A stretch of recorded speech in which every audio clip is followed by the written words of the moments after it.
Hi everyone, hope you're having a wonderful day. Today we're diving into an emotional story.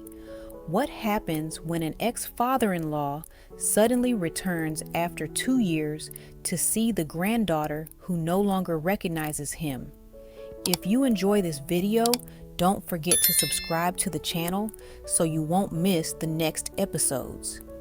The afternoon sun is slanting low when a middle-aged man's shadow slowly stretches across the narrow village lane. He walks with that hesitant, guilty shuffle of someone who doesn't quite know if he's welcome. In his right hand, a thin plastic bag dangles. Inside are a few small gifts he picked out after pacing back and forth at the market for almost an hour. A box of crayons, a little hair clip with a plastic butterfly, some fruit, cheap things, but they're heavy with 2 years worth of regret. He stops at the gate. Through the open doorway, he sees a little girl in a faded pink dress crouched in the yard, drawing crooked circles in the dust with a twig. The sight hits him like a wave. His breath catches. His eyes fix on her face, every small movement of hers pulling him further back in time. She's grown this much already. He whispers to himself, voice hoarse, "Moi, Joma." Maya senses something and looks up. Their eyes meet. The stranger's gaze is intense, searching, too full of emotion for a child to understand. Her small body stiffens. In that still moment, she feels something heavy and unfamiliar pressing on her chest. She drops the twig and bolts inside, feet slapping against the cool tile floor. "Mom!" she gasps, voice trembling, grabbing Huyen's leg with both hands. "Mom, there's a strange man at our house." The spoon in Huyen's hand freezes mid-air. Her heart skips a beat. She's been living quietly, carefully keeping her peace like someone afraid of making sudden movements around a fragile glass. Slowly, she turns toward the door. A silhouette fills the entrance. For a second, Huyen thinks her mind is playing tricks on her. The hair is grayer, the shoulders more hunched than she remembers. The sun behind him makes his outline blur, but the face, those eyes, she knows too well. "Ba," the word slips out before she can stop it. Barely more than a breath. He steps in, awkwardly removing his hat with both hands. His eyes are already red, glistening. He looks at Huyen, but only for a moment, before his gaze is pulled irresistibly back to the tiny figure hiding behind her legs. His voice cracks. He swallows hard, tries again. She looks exactly like Thuk when he was little. The name lands between them like a stone thrown into a very still pond. The ripples are old memories. The wedding day, the arguments, the slammed doors, the hospital corridor, the divorce papers, the way her ex-husband walked away without turning back. 2 years of absence, 2 years of swallowing hurt instead of talking about it, suddenly condensed into this one afternoon, into a child's frightened whisper, "Stranger." Inside the house, the air feels thicker. Huyen motions stiffly. "Dad, come in and sit." He clears his throat. "I came to see my granddaughter," he says, eyes fixed on Maya. "Not you." The words slice more deeply than he intends. Maybe he means he doesn't want to bother her. Maybe it comes from shame. But to Huyen, it sounds like the old days again, when everything that went wrong was somehow her fault, when all the harsh words were thrown at her, but never at her son. Her hand trembles as she pours tea. The cups clink against the saucers. Maya presses herself tighter against her mother's thigh, peeking out with wide, wary eyes at the stranger everyone is calling Grandpa. He sets the plastic bag down on the table, his fingers rough and cracked from years of work, fidget with the edge of it. He takes a slow breath, forces a smile, and reaches out a hand. "Come here, Chow. Come to Grandpa," he says, his voice gentler now, full of a tenderness he doesn't quite know how to express. Maya doesn't move.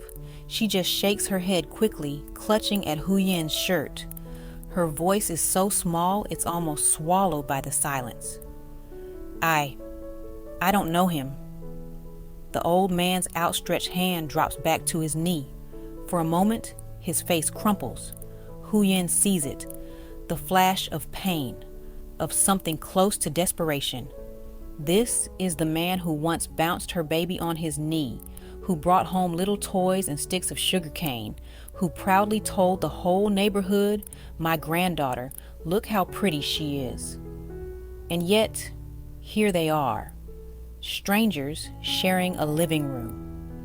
Huyen kneels down beside Maya, brushing the little girl's hair behind her ear. "Maya," she says softly, "this is your grandpa. He came from very far away to see you. He missed you a lot." Maya looks up at her mother, then at the man. His eyes are shiny, his smile wobbly and unsure. He looks nothing like the clear, bright grandpa from her earlier childhood memories, the one who used to carry her on his shoulders to buy ice cream. That was before the shouting, before the day Mommy sat on the bed and cried into a pillow, before they left. "Is he mad at you, Mommy?" Maya whispers, barely loud enough for Huyen to hear. The question hits Huyen harder than she expects. She swallows the lump in her throat and forces herself to smile. "No, sweetie, he's not mad. Adults, sometimes they just don't know how to talk to each other." Across the table, the old man is listening. He hears every word. Shame stings his chest. He remembers all the times he sided with his son without even asking what really happened. The times he told Huyen to "Hin chut ji kon gai fai chu jung" while his son came home late and drunk. The day he signed his name as witness on their divorce papers without saying anything at all. When he finally speaks, his voice is rough. I'm not a good man," he admits quietly, looking down at his calloused hands. "I did many wrong things to your mother, but I never stopped missing you, Maya. Not even one day." Huyen's eyes prick with heat, but she bites down on the inside of her cheek. She doesn't want to cry in front of him. Not anymore. Outside, a neighbor passes by, slowing just enough to glance through the open gate. In a village this small, nothing goes unnoticed. Two women chatting by the well steal quick looks towards the house, their whispers carrying in the evening breeze. Isn't that her ex-husband's father? Yeah. After everything that happened, he still dares to show his face? Careful, that family is complicated, especially the grandmother. She's the tough one. Their murmurs float in, uninvited. Huyen pretends not to hear, but every word finds its mark. She straightens her back, suddenly aware of how exposed her life is. Her choices, her remarriage, this unexpected visit, all turned into someone else's afternoon entertainment. The old man seems to shrink a little lower in his chair. Maybe he too hears the gossip. Maybe he's just remembering the harsh things his wife said the day Huyen left with Maya. The way she spat out, "From now on, you're no child of this house." The tea in his cup has gone cold. He doesn't drink it. Minutes tick by, heavy and awkward. Finally, he clears his throat and stands up. "I won't stay long," he says, eyes never leaving Maya. "I just wanted to see her with my own eyes, make sure she's healthy." He bends down slowly, his joints creaking, and opens his arms a little, not fully, just enough to show the invitation is there if she wants it. Can Can Grandpa hug you once? He asks, voice trembling. Maya hesitates. She looks at her mother again. Huyen feels her heart twist. Part of her wants to pull Maya closer, to protect her from everything and everyone that ever hurt them. Another part sees the old man's shoulders shaking slightly, the redness around his eyes, the way he's trying so hard not to cry. Huyen lets out a long, shaky breath. If you're scared, you can just give him a little hug, she murmurs to her daughter. I'm right here. Maya takes a tiny step forward, then another. When she's close enough, the old man doesn't move, afraid that any sudden motion will send her running again. She reaches out with her small arms and wraps them, a bit clumsily, around his neck. For him, it's like someone just opened a locked door in his chest. He closes his eyes and holds her, very gently, as if she might break. His tears spill over and blend into her hair. Grandpa's going now, he whispers into her ear, voice breaking. Grandpa will come again if your mom allows it. He pulls back, kisses her forehead with rough, trembling lips, and straightens up. Maya lifts her little hand and waves. Goodbye, Grandpa. He nods, eyes shining, unable to form words. Then he turns and walks out, his figure slowly swallowed by the row of areca palms at the end of the lane. Huyen stands in the doorway, watching until she can't see him anymore. The ache in her chest is a messy mixture, anger that hasn't fully burned out, wounds that still sting, and a quiet, reluctant tenderness for the old man who, in his clumsy way, is trying to make amends. Behind her, Maya tugs at her sleeve. Mom, will Grandpa really come back? Huyen doesn't answer right away. She looks at the dusty path, the rustling palm leaves, the neighbors still pretending not to stare. Somewhere in that fading silhouette, she sees a man who failed her, yet still loves her child. We'll see, sweetie, she finally says, gently stroking Maya's hair. We'll see. From the street, someone calls out, breaking the heavy silence of the house. From the lane, a bright voice slices through the quiet. Honey, I'm home. Huyen startles, wipes her eyes, and turns. Dee stands at the gate, shirt dusty, bag over his shoulder. His grin disappears when he sees her red-rimmed eyes. What happened? He asks, stepping in. You've been crying. Before she can answer, Maya rushes out. Uncle Dee, she squeals, jumping into his arms. He lifts her, spinning her once. She laughs, and some of the tension breaks. Wow, he jokes. Did you eat all the rice by yourself today? No, Maya giggles. Mommy ate too.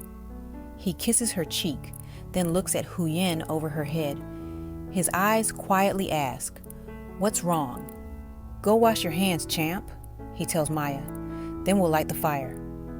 Okay. She runs inside. Day turns back to Huyen, voice softer. Tell me, he says, what's going on? Huyen glances toward the lane where the old man's figure had vanished minutes earlier. Your father came, she says. Defreezes. My dad? Here? She nods. He came to see Maya. Shock, then anger flash across his face. What did he say to you? Day's voice tightens. Did he blame you again? If he raised his voice? He didn't, Huyen cuts in. He barely talked to me. He just looked at Maya, cried, hugged her once, and left. Some of the fury drains from Dee. Did she recognize him? He asks quietly. Huyen gives a crooked little smile. She thought he was a stranger, hid behind me the whole time. That hits him hard. He looks away. Disappear for 2 years, he mutters, and that's what you get. They head toward the outdoor kitchen, the stacks kindling. Huyen rinses rice and sets the pot on the stove. The simple routine calms them. Dee lights the fire. So, he says after a moment, eyes on the flame. What do you want to do? About him. I won't push. It's your decision. Huyen watches the fire catch. I don't know, she admits. Part of me wants to close the door forever. That would be easy. No more hoping. No more getting hurt. She pauses, then adds, but when he held Maya, I suddenly saw myself old. If she grows up, makes mistakes, hurts someone she loves, and she has a grandchild, would I want that child banned from ever seeing me? Dee is quiet. The picture sinks in. No, he says, you'd chase that kid down with food. A small laugh escapes her. And Maya will ask one day, Huyen continues, about your family. I don't want to tell her they never cared, because that's not true, right? Day shakes his head. They cared, just in a stubborn way. Too much pride, not enough listening. He hesitates. My mom is harsh, but after you left, I saw her staring at pictures of Maya, wiping her eyes when she thought no one saw. At the mention of his mother, Huyen's face hardens. I can't deal with her yet, she says. Your father? Maybe. Your mother? No. I get it, Dee says. I'm not asking you to. One person at a time. He pokes the fire. Also, if we keep talking, your rice will burn and the little boss will complain there was no dinner. That draws a real laugh. They cook a simple meal. Rice, greens, eggs, moving around each other with practiced ease. At the low table, Maya eats, then looks up. Mom, she asks, who was that man earlier? The one who came before Uncle died? Huyen and Dell exchange a glance. He nods lightly. That was your grandpa, Huyen says gently. Your dad's dad. Maya's eyes widen. Really? But why doesn't he live with grandma like in my stories? Because stories are simple, Dio answers. Real life isn't. Is he bad? She asks. Both adults go quiet for a moment. No, Huyen says. He's not bad. He's made many mistakes. So have we. But he loves you very much. She wipes a grain of rice from Maya's chin. How did you feel when he hugged you? Maya thinks. He was shaking, and his eyes looked like he was going to cry more. So, sad? Day says. She nods. Yeah, really sad. Were you scared? He asks. A little, she said. But if Mom is there with me, I'm not scared. Those words tighten Huyen's throat. Day looks down at his bowl. Huyen takes a breath. If Grandpa comes back, she says carefully, do you want to see him again? Maya nods. Yes, but only if you and Uncle Day are there too. Okay, Huyen says. Then if he comes, we'll let him visit, but there will be rules. She looks at Dee. No shouting, no blaming. If anyone raises their voice, the visit ends. Agreed? Relief shows on his face. Agreed. I'll talk to him. If he can't respect you, he doesn't come. Later that night, after the dishes are washed and Maya is asleep, curled around her stuffed bear, Huyen steps outside. Dust sits on the old bench in the yard. The light from the house spills weakly behind him. She sits beside him, leaving a small space. For a while, they don't speak. Thank you, Day says at last, for not locking him out completely. After everything he and I put you through, you could. Huyen looks at the faint stars. I'm not doing this for him, she says. I'm doing it for Maya, and for the younger me who wanted someone to say, this stops here. If we can be that for her, maybe this hurt isn't useless. Dee nods. We'll protect her, he says. Better than we were. He hesitates, then lays his hand lightly over hers. She doesn't pull away. Their hands rest together, a quiet agreement. Far down the road, beyond the line of areca palms, an old man walks home alone. The plastic bag in his hand crinkles.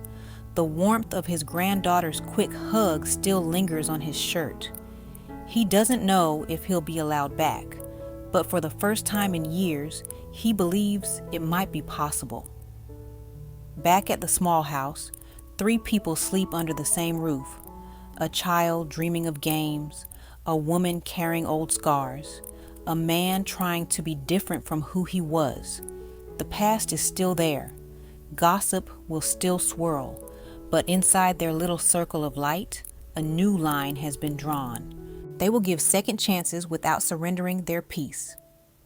Whatever storms come next, Maya's world will be shaped by both boundaries and mercy, love that sees clearly, yet still chooses, carefully, to leave the door open just a crack. This episode follows Huyen and her daughter Maya as an unexpected visitor appears at the gate. Huyen's ex-father-in-law returning after 2 years away. Carrying a small plastic bag of gifts, he only wishes to see his granddaughter, who now fears him like a stranger. The meeting is tense and heartbreaking as old wounds from the divorce resurface, but Maya finally gives him a hesitant hug before he leaves. Later, Dee comes home, learns what happened, and gently helps Huyen process her conflicted emotions. Together, they discuss whether to allow the grandfather back into Maya's life, setting clear boundaries to protect her. By the end, they decide to keep the door half open, offering a cautious second chance without forgetting the pain of the past, and quietly reshaping what family means for their little girl. It is a stormy but hopeful emotional journey.